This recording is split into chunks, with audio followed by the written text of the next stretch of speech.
Dear student, in this session, that is subtopic 1.2, we will discuss different types of operating system from unit number 1, overview of operating system. We already discussed the batch operating system, multi-program, time sharing, multiprocessor, real-time and distributed operating system.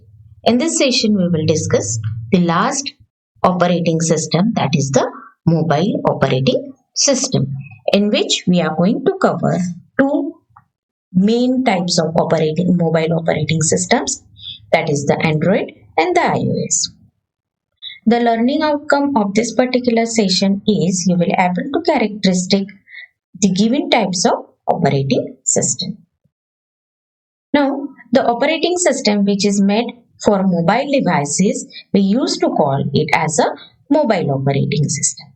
It is nothing but a software that allow the smartphones, tablet PCs and other devices to run the applications and the programs. The modern mobile operating system, it has a mixed features of PC operating system with many other features related to the mobile, that is the touch screen, video cameras, recorders, Bluetooth, infrared, Wi-Fi, GPI mobile navigation, speech recognition and so on. Some of the popular mobile operating systems are iOS, Android and the Windows Phone 7. Now let us see the first, that is the Android mobile operating system. This particular operating system was developed for Android smartphones and tablets by the Open Handset Alliances, that is Google. It was founded in Palo Alto, California in October 2003 by Andy Rubin, Miner, Sears and White. The Android operating system is a Linux-based operating system and a Java virtual machine, both optimized for the small platforms that is nothing but the mobile devices. Android apps are developed using a special Java for Android development environments and it supports all the Java applications. The Android mobile operating system, it is an open source operating system when it compared with the iOS operating system, and due to this it leads to its popularity. So because of this particular feature, it is much more popular as compared to the iOS operating system. It supports the graphics region, 2D graphics and 3D graphics, which help us to play the music, to play the videos or to play the high definition video games. It also supports the wireless communication using 3G, 4G networks, then 802.11 Wi-Fi networks and Bluetooth connectivity, which will help us to transmit the data or share the data from one device to another. Now, in short, we will see the architecture of Android operating system. At the bottom of the layer is the Linux, that is Linux 3.6 with approximately 115 patches. It provides a level of abstraction between the device hardware and it contains all the essential hardware that needs for the cameras, then keypads, displays, so on. It also handles the networking and interfacing to the various peripheral devices or hardwares. Then on the top of the Linux kernel, we have the libraries. So set of libraries are there, that is the one of the engine is WebKit engine, which is used for browsing the web pages. Then we have the SQLite, database, which is useful for sharing and storing of application data. Then we have the media framework, which is used for playing and recording the audios and videos. SSL libraries, which are responsible for the internet security, and so on. It has the core libraries. These core libraries has available to the Android developer that are as follow. That is the Android.app is there, Android.content is there, Android.database is there, Android.os is there, and Android.webkit, and so on, so on. So all these core libraries in the Android runtime are available. Then in the third section itself of the architecture, onto the second layer from the bottom, it has a Dalvik virtual machine. So this is the Dalvik virtual machine, which is nothing but a kind of Java virtual machine specially designed and optimized for Android. It makes use of Linux core features like managing the memory and multi-threading. It also enables every Android application to run in its own process and with its own instance of the Dalvik virtual machine. Then we have the application framework. So this particular layer provides many higher level services to applications in the form of Java classes. That is, the services included are active manager, content provider, resource manager, notification manager, and view system. So these are certain services provided by the application framework. For example, notification manager, it allows application to display the alerts and notification to the user, so that by seeing those notification and alert messages, user can act or perform the action according to it. And finally, the topmost layer is the application, that is Android application layer. In this, the user can have the applications like contact boost, browsers, games, and etc. So this is all about the architecture of Android. Then some of the advantages and disadvantages of Android mobile operating systems are: the Android can run multiple apps at the same time. So this is one of the advantage. It has huge or better app market, so that we can download varieties of apps to fulfill the requirement of the user. It has more options to fit to our budget and can change our settings faster. So due to huge amount of features in a less budget, we can have the variety of operations performed for the user.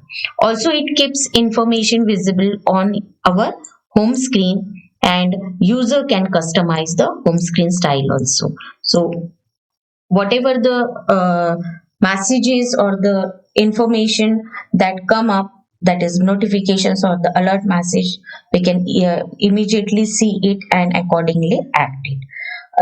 The last important advantage related to Android phone operating system is the Google integration. So with this, we are able to use the Google Drive, then Google Docs, Google Sheets, then Google Forms, and also share the data from the drives and have the meets, that is the Google Meet. So these all are the integration add-ons or the applications that are available in the Android phones. Then certain disadvantages are there, that the operating system uses more amount of battery when we compare it with the Java or the Symbian mobile phones. Then security related issue is also there when compared with the iOS. And as the Android is world of application, we continuously need to be connected with the internet, and this particular thing is not possible for all the users. So this is one of the biggest drawback related or disadvantage related to the Android operating system. Some of the versions of Android operating system, that is starting from 2008 23rd or September 2008, various versions of Android operating system come up in market. So 1.0, 1.1, 1.5, 1.6 to 2.3 and so on, and the names accordingly to those has been given as cupcake, donut, eclair, and so on till the Kit Kat. This is till 31st of October 2030. Later on, from 2014, we have the lollipop, that is 5.0 and 5.1, and then in every year the versions with upgradation come up in the market, and finally in June 2020 we have now the Android 11, that is the beta version. From 2019 itself, the version are with numeric name only, that is 10.0. Till 2018 we have the names such as the alphabet cupcake, donut, eclair, frio, gingerbread, honey comb, ice cream, jelly beans, Kit Kat, lollipop, marshmallow, nougat, Oreo, and pie. So these are the alphabets. You will able to see that having the sequential alphabet C, D, E, and so on till P. So these are all versions of the Android. Then we have the another mobile operating system, that is the iOS. So this particular operating system is created and developed by Apple for its iPhones, iPads, and iPods. This particular operating systems has required less memory and computing power when we compare it with the Mac OS X. Then it supports the touchscreen interface, then graphics for the small screens. It is not an open source, and the apps are available onto the Apple App Store for the iOS operating system. Then the browser software used or here is the mobile Safari. So these are some of the things related to the iOS operating system. Now we'll see in short the architecture or the layers of operating system, that is the iOS operating system.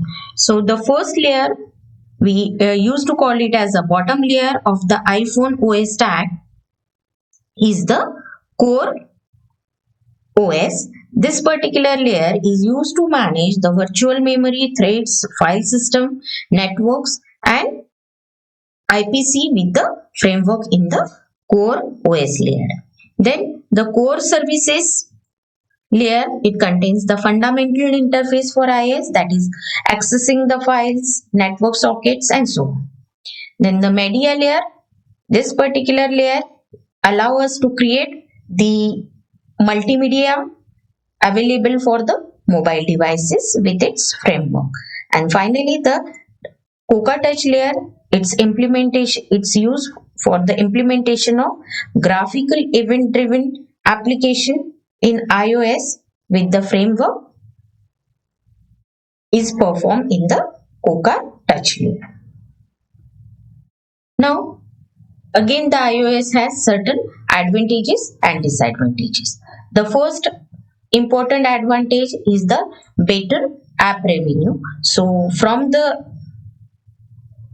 apps, a better revenue is generated in over here. Then another important advantage is the security for enterprise data. So since the mobile phones or the things iOS, the mobile phones are of higher prices, so enterprise data or or the data which is very much highly sensitive data is secured very nicely in case of this mobile phones. Then the high quality standard is there, apps for all kind of businesses are available over here, and the customer are the established customer who use the iOS mobile devices or the handsets. Then some of the disadvantages are the Apple ecosystem. That means it has its own boon and curse. So some of the advantages are some of the things we used to call it as it's a good thing or a good or a very important feature related to the Apple devices, whereas at the same time we can say that it may be a curse for the same. That means many a times it is not portable to have to send the data from the devices, one devices to another. Then the another important disadvantage it is it has a overprice. That means even if the products are very beautiful and slick, prices for Apple products are too high. And finally, it has the less storage. That means the iPhone do not come with the SD card slots. So upgrading your storage after buying is not an option. So it is not possible to upgrade the storage. Due to this, it has a less storage space. Then another two variations, that is the Symbian.